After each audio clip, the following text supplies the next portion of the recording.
I gave you all I own, put you on this golden throne, but I'm a little stronger now.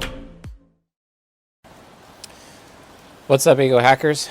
Welcome to Season 14, Part 3, Episode 8, the season finale of the Bronze Pair Lectures, also known as the Natural Pair. This particular episode is dedicated to my friend Chris and his girlfriend, fiancée, Sarah, also known as Raka, and Boot, aka Dogspit, aka whatever the heck she is in the mood for. Maybe in the near future it will be Moon Snake, right? Or maybe it would be Turtle Kicker. I don't know. We'll see where that was. I mean, it may have been intentional to say that. It may not have been, but who knows? That being said, this lecture is definitely a lot about their relationship and also the meaning behind their specific relationship and their bronze pair. And which, quite honestly, this bronze pair, it's known as, I like to call it, the Ministry of Truth, right? It is the Ministry of Truth. It's because, like, out of all of the natural pairs, this particular relationship very much cares about truth, cares about the facts, it cares about accuracy. I really have to give a shout out to Chris Taylor in particular because he really helped flesh out what the natural pair was actually all about. Given that he has a lot of introverted sensing data, a lot of anecdotes, especially surrounding his relationship with Sarah, and what they've been able to accomplish together over the last couple of years, I think it's been pretty great. And I've had the privilege of getting educated as well when I haven't had an opportunity to be in a natural pair in a very, very long time. It's all still very new to me, and the previous natural pair relationships that I've had in my life, they're all extremely shallow. And but luckily, Chris is around to actually add a layer of depth. And it's actually because of his natural pair with Sarah that we get to enjoy things like soft locking, and then eventually this new thing that I call the Rosetta Stone that I will be releasing specifically for the Ego Hacking by Text Masterclass, which is in the very near future. And that's the Rosetta Stone. And if you want to get in on the masterclass, it's offers.csjoseph.life/EBT-masterclass. Check it out. So yeah. But, the ENFP and the ISTP, that's what Chris and Sarah are. And their relationship has definitely been a pillar within the community. It's definitely been a pillar in my own life personally. And I just have to give shout outs to both of them. And then obviously, there was news, they're engaged now, due to be married. And I happened to score an invitation to the wedding, so that's cool. And yeah. So yeah, Chris and Sarah, ENFP, ISTP, probably the premier natural pair relationship of the Ego Hacker community, of course, And yeah, and definitely, like, from Chris's point of view, he's UDUF like I am, unconscious developed, unconscious focused, really sacrificed his inner child to his demon to gain the power of his demon within this superego. And, just had a really rough life, had a very rough upbringing. I would not wish his upbringing on anyone. I wouldn't wish my upbringing on anyone either. But honestly, like, he looks at me and he's like, yeah, dude, I don't want your upbringing. I'd rather have mine. I look at his upbringing and I'm like, yeah, dude, I don't want your upbringing. I'd rather have mine. It's like we just kind of look at each other and just like, and it's just like, yeah, no, we're not down for that. We're not down for that at all. But being UDUF, and he talks about the concept of soft locking, which is what we talked about in the recent Cutting Edge for December 2022, which, by the way, if you haven't watched that episode, you really need to, because it is a precursor to the masterclass. and also is, very nice to kind of understand a lot of the nuance that's even presented from natural pairs and cognitive origin exchange, between natural pairs. Because in my opinion, cognitive origins are the best exchanged, I believe, through natural pairs and not actually golden pairs. Contrary to popular belief, the golden pairs being the affection relationship, whereas the natural pair is the relationship of acceptance. And that's the entire point that Chris Taylor was trying to make, is that it is all about acceptance. It is the relationship of acceptance. Now, granted, he is kind of biased because, Sarah, his wife-to-be, is ultimately, her cognitive origin is validation, and she's constantly looking for validation, with extroverted feeling inferior. So, validation and acceptance kind of go hand in hand. So you could argue that maybe that analysis is a little bit biased when considering the natural pair. However, in my own personal experience, I actually would say that it really is the relationship of acceptance for sure. And I think you folks can actually take that to the bank, with confidence. I really think so. Happy New Year's, folks. Love you all. So, the relationship of acceptance. And that's kind of the thing, Chris was trying to explain to me, hey, us UDF people, we really need to actually, be in natural pairs, because natural pairs soft lock you into your ego. And they actually provide healing to our egos. We've entirely abandoned our subconscious because we are UDUF, but then also because we've abandoned our subconscious, we've also, half abandoned our ego to a point, so our ego is actually severely damaged. And the natural pair basically exists to actually heal people's egos. It is a relationship of healing. It is a relationship of acceptance that leads to a high level of healing. And that's ultimately what the relationship represents out of the 8 sexual compatibilities. This is the relationship of healing. If, in your life, if you've been beat down like Chris and I have, this is the relationship for you. Or taken advantage of, or just basically have an entire perspective relating to, suffering as we know it, right?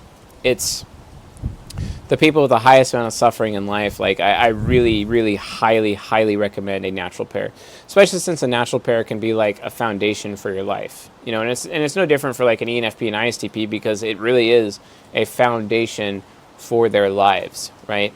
The ISTP looking for extroverted feeling inferior acceptance, they just want to be liked. And then the ENFP not only likes them, but likes them in such a responsible way that they're just completely, entirely amazed that the ENFP out of everybody actually likes them, especially given how depraved the ENFP can have. And what does that mean? That's another fancier way of saying that the ENFP has insanely high standards. And if the ENFP is providing acceptance to an ISTP, that's a really big deal. It's monumental. And this is one of the reasons why I call this relationship the ministry of truth, because it has to be 100% true and accurate and real to the ISTP, that someone like the ENFP would give them acceptance. Someone who has as high a standards as the ENFP does and give the ISTP acceptance out of everyone. It's what? The thing is that out of all the 16 types, the ISTP, due to extroverted sensing parent, has this perspective. Extroverted sensing parent combined with TI hero, they have this perspective of, I'll believe it when I'll see it. They constantly will not follow or go through with anything or believe anything unless they see solid proof in front of them.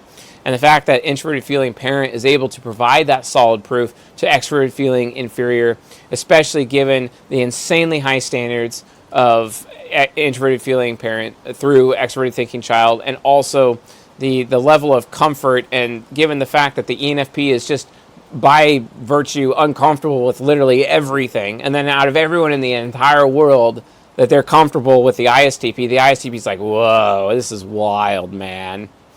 I mean, dude, how is it even possible that they even like me, man? The point is that from there, they won't believe it. They won't believe it unless it's real. They won't believe it unless it's verified 100% truth. They won't believe it whatsoever. They'll have nothing to do with it, right? So, and that's why they're basically the ministry of truth. All the while, the ENFP is walking around trying to figure out what exactly is true, what actually is the truth, because they just stumble upon the truth consistently. They can see patterns and they can see themes in this life. but they really have no idea what actually is the truth. So then they have this opportunity where they see patterns and they present those patterns to the ISTP, and then the ISTP then turns around and reveals to them, oh yeah, that's a thing. Oh yeah, that's real. Or, Sarah's favorite line, that's valid. That's valid. That's valid. That's valid. So then as a result of this, they become this engine that produces truth and facts that everyone else can benefit from. This gives the ENFP the opportunity to change other people's thinking. It gives the ISTP the opportunity to become a much better teacher and provide a lot of guidance to other people throughout their life. And then as they're building each other's egos, and and within the context of this relationship, Chris is definitely having his ego rebuilt. It then basically galvanizes and starts helping them develop their subconscious side of the mind. Even though Chris hasn't entirely abandoned his subconscious side of his mind, he's actually able to, begin the process of even building it up. And then all the damage that he suffered within his childhood, and then also his early 20s, he's actually able to take it a completely different step, and then actually start rebuilding his subconscious, right? And that's the best part. That's ultimately the best part, the healing nature of the natural pair. And because it's basically the ministry of truth, you can almost see that the fiery sword of truth, basically providing its healing powers, just like the healing sword that Sashomaru wields in Inuyasha, for example. That's really utilized and exemplified, by this relationship probably more than the other relationship. Because let's be honest, these two types definitely rail on each other. They definitely beat on each other. They'll zing each other. They'll throw against each other against the wall verbally and whatnot. They just, it is constantly a relationship of sparring, because it is the ministry of the truth. We need to understand what is true, right? So they are constantly engaged in mortal combat over facts consistently. And it's literally just this constant process of refinement of truth, which is amazing. It's absolutely amazing. And that's ultimately why these two types are actually drawn to one another. It's because they're just trying to figure out the truth of existence, the truth of reality, the truth of what is unreal and what is real. They're literally trying to figure out what is dividing the soul from the heart, from the body. They're trying to figure out what exactly what is dividing actual mechanics with quantum mechanics. They're trying to figure out what is the physical, what is the metaphysical. They're literally trying to figure out how everything works.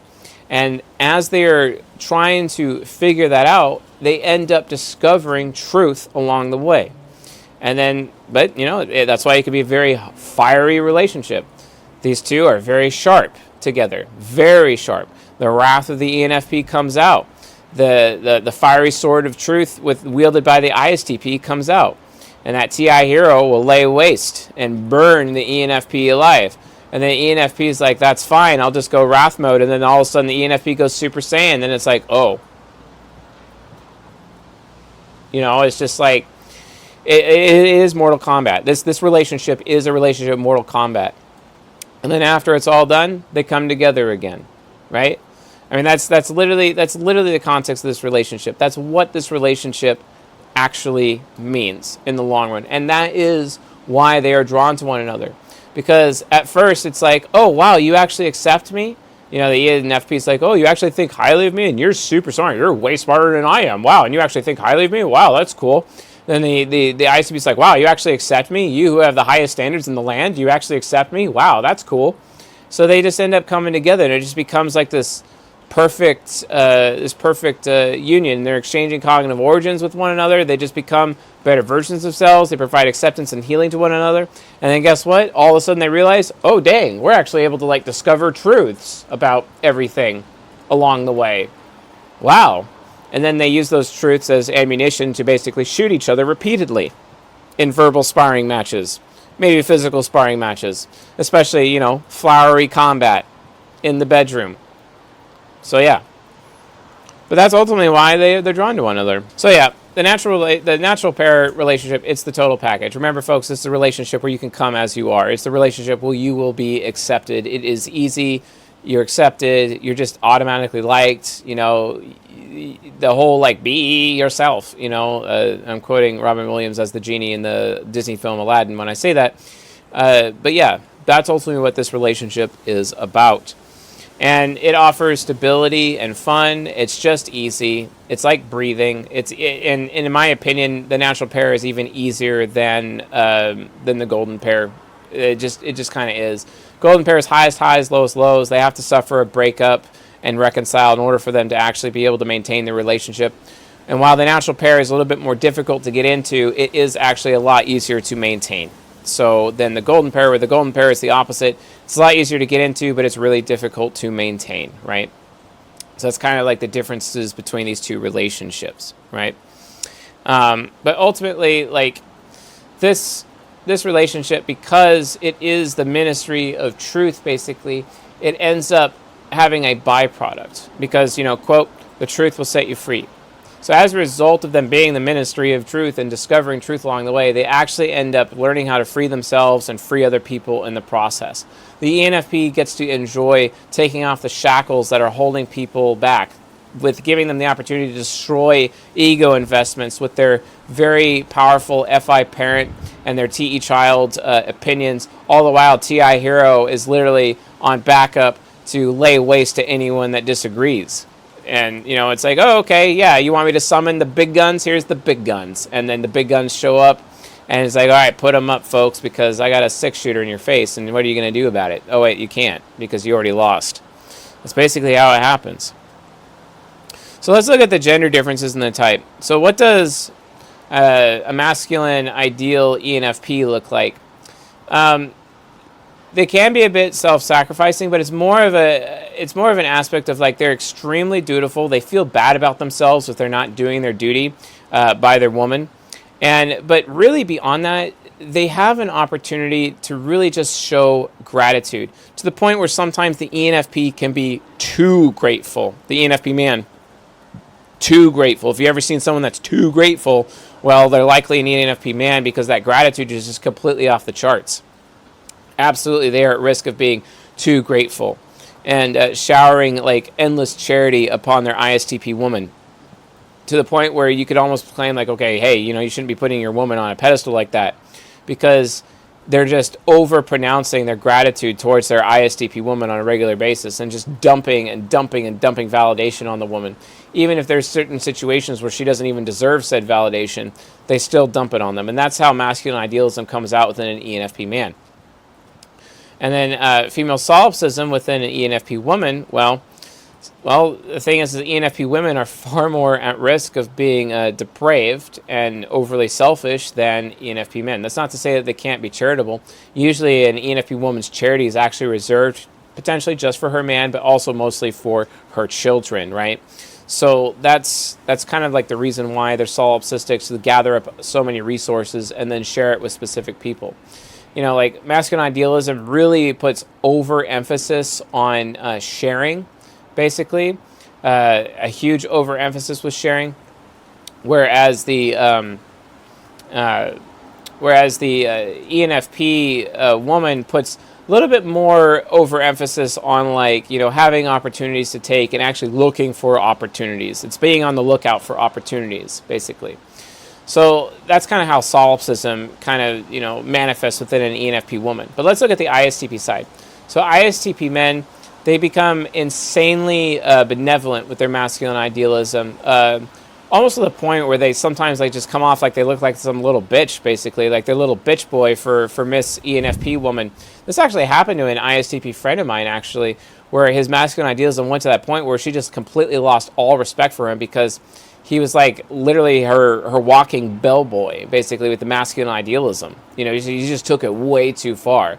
It's like everything that she asked for, he would get it for her, just instantly. Like Effie Inferior was there, literally on command, the bellboy on command, and then guess what? Well, he lacked that self-respect, and she cheated on him with 2 guys who were like way lesser than him at church, and that sucks for him, poor guy.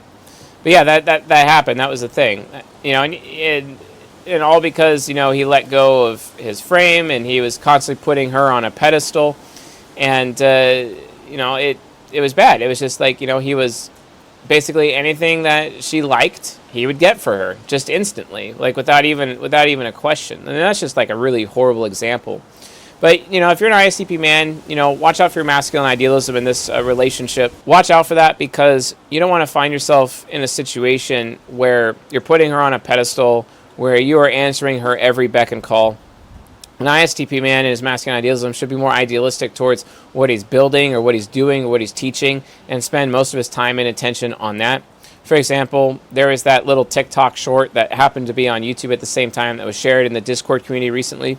There's an ENFP woman recording herself, and then she started recording her husband, and she's like, "Hey, this is my husband. He has this weird habit. He for months and months and months, he collects a bunch of paper from the mail, and then he takes all that paper and then he just burns it on a fire at night, and he just sits there burning his paper. That's all he does." And then she's like, "Hey, I can't really get his attention, so I'm gonna show him my tits, and I'm gonna open the door here and interrupt him and show him my tits." So she flashes her husband, and her ISTP husband's looking at her and be like, "Wow, are you recording me right now?" He's like, "Yeah, I ain't leaving here." He's like, "Yeah, I'm gonna burn my paper. You leave me alone." And that's how it was, right? So that's an example of what. He's idealistic towards burning his paper. He's idealistic towards pondering. He's idealistic towards being in deep consideration, deep thought, basically, with how he's living his life.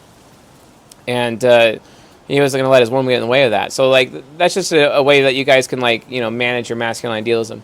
Solipsistic female ISTPs, oh my God, I've experienced that before, but it's really, it's just sometimes they can let their pride get out of the way to the point where they just become the man in the relationship and start dictating to you your decisions, basically, because they selfishly believe that they think better than you. And it's so hilarious to watch a TI hero in an ISTP woman and women who lack proper judgment when compared to men, and see that TI hero basically pretend that it has better judgment than their FI parent husband. And I'm just like, yeah, you're out of your mind, because you don't. You actually don't. But they get so prideful and actually believe that they actually do, and that can also blow up their relationship, because the ENFP is like, "Why do you think you're so great? You're so unaware of consequences, and again and again and again and again, and you prove that you're not up to par. You prove that you're not up to my standards. You're not passing the test to the critic. You're absolutely not passing the test to the parent. Get out." And it ends up becoming a bad situation. So that's how masculine idealism and solipsism, differ when it comes to the masculine and the feminine versions of these particular types. All right, yeah. So, cognitive origins. Cognitive origins, pretty interesting, because, from an origin perspective, so cognitive origins. So the ISTP brings to the table validation, and the ENFP brings to the table justification, right? The ENFP is also bringing to the table intimacy and connectedness, and the ISTP is also bringing power and authority. What's interesting about this relationship is that when the ISTP is actually bringing power and authority to the relationship, the ISTP ends up empowering the ENFP. And this is a very important thing, because when the ENFP feels empowered, it's like they have an unlimited source of justification, which is insane. And then not only that, when the ENFP is bringing to the table, and they're bringing their intimacy to the table, that it causes the ISTP to feel like they have unlimited validation from their ENFP, right? Consequently, when you look at their ego origins, every time the ISTP provides validation to the ENFP, it also gives them justification. Validation belongs with justification. Justification, it's like, hey, you really do have a lot more justification. You really do have a lot more excuses to get what you want in the world, because that's valid. Your perspective is already valid, ENFP. You don't have to worry about it. You already have the justification. So fly, be free, do what you want, because guess what? I already do what I want, because I already know it's valid. And the ENFP's like, oh my God. Oh, thank God. That's so amazing. Oh, they can't get enough of that, Consequently, when the ENFP provides justification for the ISTP, they feel validated entirely. Because it's all of a sudden the NI child of the ISTP is like, oh, I can want that? That's a choice? That's a thing? I can have that? I can want that? The ENFP is like, yeah, You always could have. It's valid. You're justified. Go ahead. Go want that thing. Go get it. And the ISTP is like, oh my God, kid in the candy store. Yay. And it's just like, it all works out. And that's how cognitive origins are basically exchanged within the context of this natural pair, because, that's what the natural pair is for. It's the best exchange, the ideal exchange of cognitive origins among the types, because these are complementary origins. They complement one another. It's not like having the exact same origins, because you got to be really careful in golden pairs. Like, for example, I'm a UDUF ENTP, which means if I was going to get with an INTJ woman, I would need to be with a UDUF INTJ woman, because I'm looking for 2 parts reverence, 1 part satisfaction. She's looking for 2 parts satisfaction, 1 part reverence. So it works out. But any other combination of octogram from an INTJ perspective, it just wouldn't work out between us at all. And that could be a huge issue, a major problem. A consistently major problem. Whereas you don't really have to deal with that in a natural pair, because in the natural pair's cognitive origins naturally complement one another. And this is the relationship from which healing can actually be reached. And this is how they do it, and they do it through cognitive origin, because they're basically serving up on a silver platter what their egos are actually looking for, which is pretty awesome, all things considered. Let's just double check the notes here. All right, so basically, origins are being met primarily through optimistic function loops, which is extrovert intuition hero to introvert intuition child, and then introverted thinking hero through extroverted thinking child, and secondarily they're pessimistic cognitive loops, which is extroverted sensing parent, introverted sensing inferior, introverted feeling parent to extroverted feeling inferior. And then, in their subconscious, each type accesses the other's home temple. The ENFP is ISTJ subconscious, accesses the mind temple. The ISTP and ENFJ subconscious accesses the soul temple. Ultimately, each type's complementary origin, intimacy for the ENFP, and authority or power for the ISTP can still be met when both types use their subconscious, which is what we've already explained. Just going through my notes to make sure I didn't miss anything. So, yeah. So, how do the ENFP and the ISTP view each other? So women view men as a business. So the ISTP or ENFP man must carry his burden of performance. What does an ENFP man with frame look like? Well, he has ultimately self-respect. He proves his high standards, basically. He also proves his ability to show gratitude, which is a really big one. And he proves work ethic. Work ethic is extremely important to ISTPs, and if ENFPs are lacking in work ethic, that's ultimately what causes the ENFP to fail the test of the critic. They need work ethic. And UDUF ENFPs especially struggle with work ethic. So it's extremely difficult for them. Luckily for them, SDSF ISTPs exist who don't really place as much value on work ethic, but it is still important. And the ISTP is going to have to learn how to have a work ethic and be able to prove that work ethic, because an ISTP with a proper work ethic is an ISTP who has self-respect, basically. And that's the point. That's ultimately the point.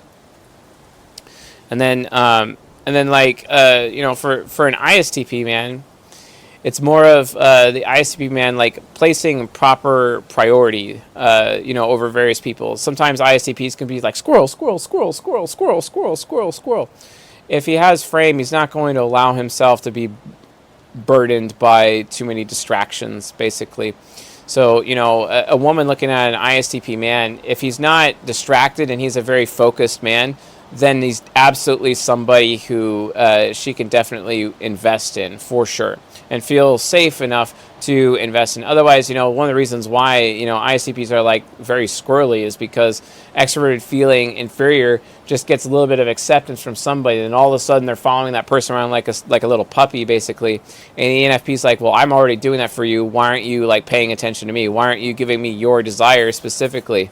So as a result of that ends up becoming a big issue. Or the ENFP woman is not really going to invest into the ISTP man if he's just constantly like going after any amount of acceptance that he could possibly get. Like, she wants to understand that he is out there for her acceptance and not necessarily just any other person on a whim. She wants to make sure that he is ultimately wanting her investment and wanting her attention.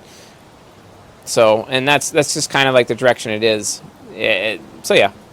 And then on the other side, men view women like art.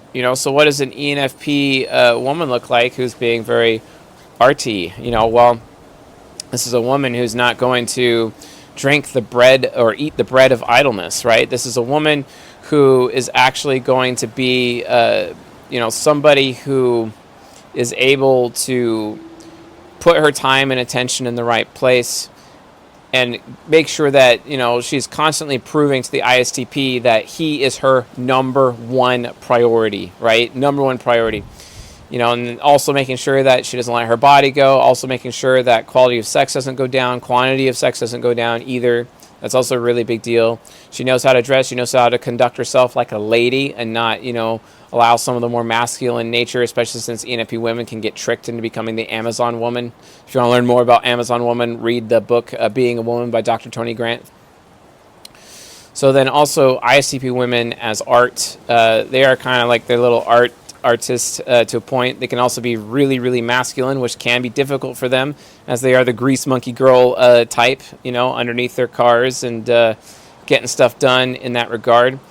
And while that may be how they are at work, at home, they are a completely, totally submissive, feminine woman, and they act completely different for their man. They can be hardcore, grease bitch while at work, but at home, very submissive, listening instead of bloviating, basically. ENFP men love to bloviate, let's be honest. They are like the bloviating engineers of the world. It's kind of crazy, But ultimately, she shares her thoughts when asked, and definitely is consistently melting the ice of her ENFP man by always choosing him and making sure that he feels wanted all the time, watching out for his comfort on a consistent basis, and definitely following his lead with what he values, right? That's a really, really big deal. And that is ultimately a majorly, insanely beautiful woman to an ENFP man. So how to get to your natural pair. So natural pairs tend to be the longest lasting, but they're also the most difficult to get into. The barrier of entry is known as the test of the critic. However, there is one guiding principle that is present in natural pairs. Each type has to believe the following: they would be successful in life even if we'd never met. The test of the critic is as follows: their inferior function must be as or more developed than my own critic. So an ENFP looks at an underdeveloped ISTP and feels, my expert feeling critic is more compassionate, thoughtful, and helpful than your expert feeling inferior. And then the ISTP looks at an underdeveloped ENFP and thinks, wow, my SI critic has more life experience, can endure more, has a better work ethic, and is better at keeping a routine than you. This is ultimately how these two types judge each other. And, almost like instantly, these two types, like this is the love at first sight relationship, folks. While that can happen with golden pairs, it just typically doesn't. But the natural pair, it's so natural. This is love at first sight. The problem is that as soon as they see love at first sight, they have to assess each other, and they assess each other by using the test of the critic. That's ultimately the assessment and how the assessment works, right? And it's like, hey, I got SI critic. If I'm putting in more effort than you, you ENFP, who should be able to outwork me and outdo it, put in way more effort than I am, then what the hell is the problem? Like, how can you do that to me? Like, no. Conversely, the expert feeling critic of the ENFP is like, I go out of my way to be a better person. I try to follow the rules and be all very ethical, but you can't even do that. You're so uncaring.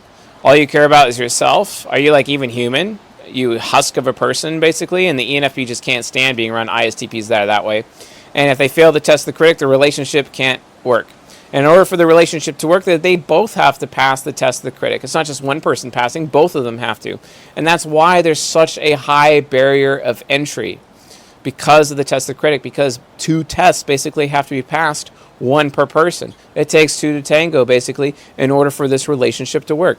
That's what the test of the critic is all about. That's what it means, right? So yeah, try to keep that in mind, and basically understand that is the direction that it's supposed to go ultimately, right? So let's see if I forgot anything in my notes here. So the critic is looking for the promise of a good future from the other's inferior. When the other's inferior shows potential, the critic's own dormant hope of returning to youth is rekindled. Failing the critic's test violates the basic principle that binds these types together. They would be successful in life even if we've never met. And it's super important to understand. So the mechanics of the ENFP and the ISTP relationship. So obviously there's emotional compatibility versus sexual compatibility. Emotional compatibility in the ego is introverted thinking hero to extroverted thinking child. Extroverted thinking child just constantly looks up to the hero. It's like, oh, you're so smart, you're so smart, you're so smart. Oh, I wish I was as smart as you. Oh, you're so smart. Teach me your ways, right? And then the extrovert feeling inferior, from emotional compatibility standpoint, is looking at FI parent like, oh, you're such a good person. You're such a good person. I wish I was good as you. I wish I was good as you. Oh, you're such a good person. Teach me your ways. I want to be as good as you too, please. Right? That's what that's all about. So, that's from an emotional compatibility. Sexual compatibility, the extroverted sensing parent is trying to lock in on the SI inferior, be tantalizing the SI inferior, also make the SI inferior super cozy and comfortable. That way the ENFP can completely let loose and actually exercise full freedom. It's almost as if the ISTP is empowering them with full freedom. And the expert intuition hero is all about giving the ISTP freedom of choice. You could freely do whatever you want to me at all because I trust you. That's literally what it comes down to. And they understand, the ENFP and the ISTP are able to prove to each other that their relationship is real at that level. And that's ultimately how the sexual compatibility works, because the sexual compatibility is concrete proof that they are being real to each other, that they're proving acceptance to each other, right? That's how it works. That's what it means, So in the natural pair, extroverted functions always have introverted functions to consume. The natural pair excels at creating and maintaining energy. So within the natural pair, each type's hero function is pumped by the other's child function. The natural is magnetic because the child idolizes the other's hero function. The theme of the childhood hero follows from the natural. The hero child creates the fun, and the parent inferior creates protection and safety. The parent provides relief to the other person's inferior. So let's talk about the optimistic functions, which is optimistic function cognitive loops. So the expert intuition hero from the ENFP to the NI child to the ISTP. The ENFP is consistently wanted by the ISTP. NI child is not shy about telling expert intuition hero what it wants. The ENFP is the pathfinder for the ISTP, doing all they can to make the ISTP's desires come true. In the seemingly endless freedom provided by the ENFP, NI child can always play. And then looking at introverted thinking hero to extroverted thinking child, okay? The ISTP's logical prowess and problem-solving capabilities are enhanced by extroverted thinking child's ability to reframe problems and provide meaningful input. TI hero elevates extroverted thinking child to a position of status, and extroverted thinking child is free to bounce anything off the ISTP. Because sometimes ENFPs have this thing where they just say something just to see what people will do, or to see how people think about it. So they'll just say something. They'll have this random insight that they don't even know is true, and they'll just say it. Doesn't matter if it's true or not. They'll just see if it sticks. See if anyone responds. See if anyone will run with it, right? And the ISTP will be like, oh yeah, that'll be great. Or the ISTP will just swat that down and be like, no, that's dumb. No. And then the ISTP can always rely on that, and they just love it. They just totally get off on that. Pessimistic functions, right? So introverted feeling parent to extroverted feeling inferior. The ENFP's FI parent sets the moral scope and boundaries in the relationship. The ISTP finds in the FI parent someone who provides insightful feedback and genuine gratitude for the kindness the ISTP shows. Often labeled as inhuman, the ISTP finds the ENFP someone who finally sees their humanity. Extroverted sensing parent to introverted sensing inferior. Extroverted sensing parent provides security and relief to the ENFP's SI inferior. ENFPs are often accused of being weak and unreliable, but the ISTP intuitively understands, yes, the sensitivity of the SI inferior, who is uncomfortable and often in pain by default. Extroverted sensing parent respects the boundaries needed to make the ENFP comfortable, but can also push the ENFP to develop their strength. So that's great. It sounds like an amazing relationship, if you ask me, right? They really are there. They're able to handle that. Their inferior functions are not being left behind. Their hero functions are basically being idolized by their child functions. The parent functions are taking care of their inferior functions. It is a relationship of acceptance. It's a relationship of growth. They are the ministry of the truth, and they use their truth to basically become this engine of freedom, to empower others with freedom, and they free other people. right? That's ultimately what the relationship is all about. Discovering truth, uncovering truth, and using that truth to free others. That is what these two people accomplish together within the context and the confines of this relationship. Well, what happens when this natural pair goes wrong? What happens, right? The biggest risk for every single natural pair is enablement, or enabling each other. Enablement normalizes destructive or irresponsible behavior. What causes enablement? When the hero and child loop never stops. This is caused by absent parent functions. So when the SE parent is not around to get in the way, or the FI parent is not around to get in the way, basically the heroes and the child functions of both these two types. And as much as you can cognitive loop internally for your own self, they actually cognitive loop between each other, and then absolutely nothing gets done. I was actually explaining this. I was explaining this to earlier today. I was telling her, like, look,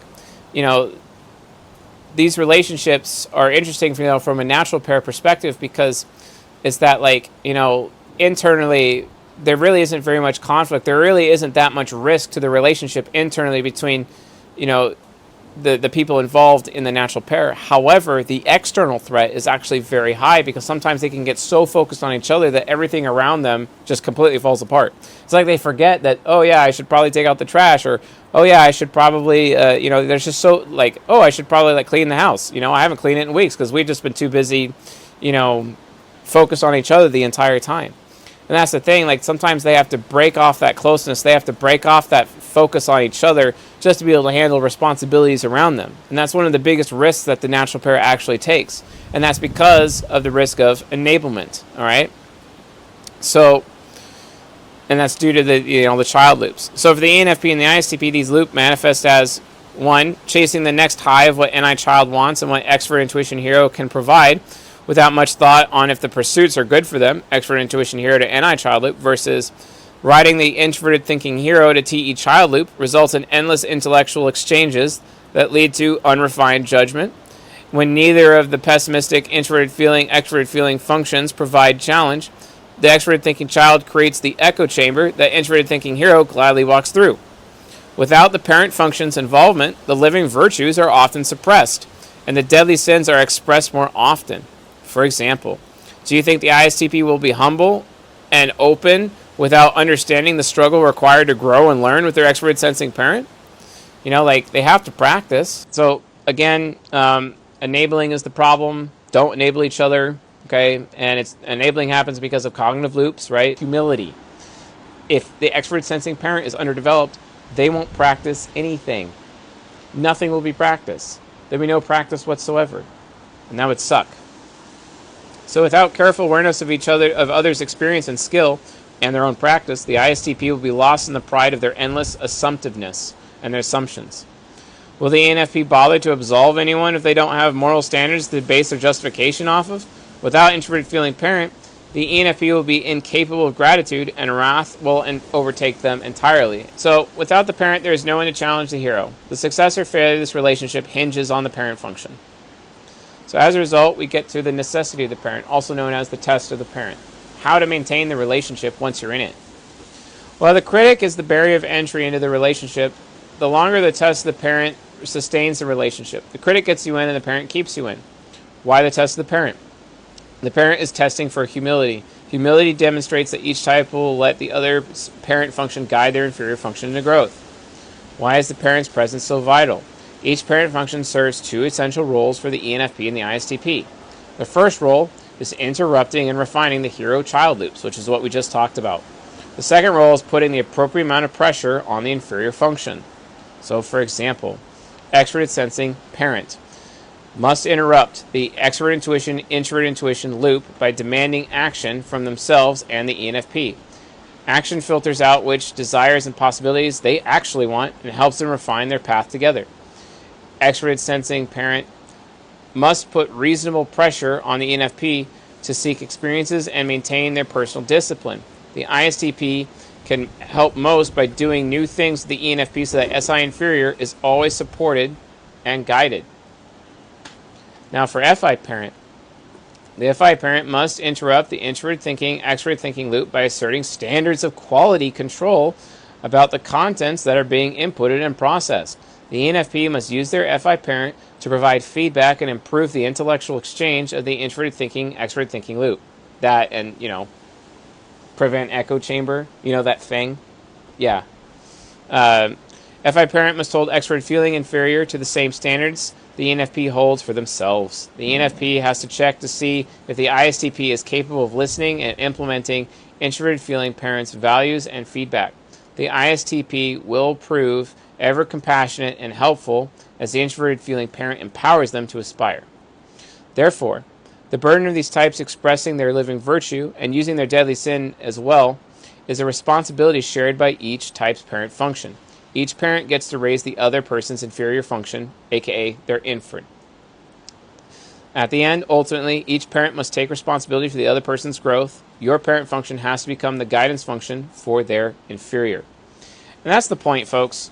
That's really the point, because, at the end of the day, ENFPs, they have something a little bit different. As FPs, FP types, all FP types have this thing, they really can get a lot of people to feel sorry for them ultimately, and ENFPs are no exception. It's really easy for them to get people to feel sorry for them, and because of that, ENFPs can naturally command other people to enable them, and it's like they're able to emulate natural pair, enabling from external sources, even if they don't have a relationship with an ISTP in their life.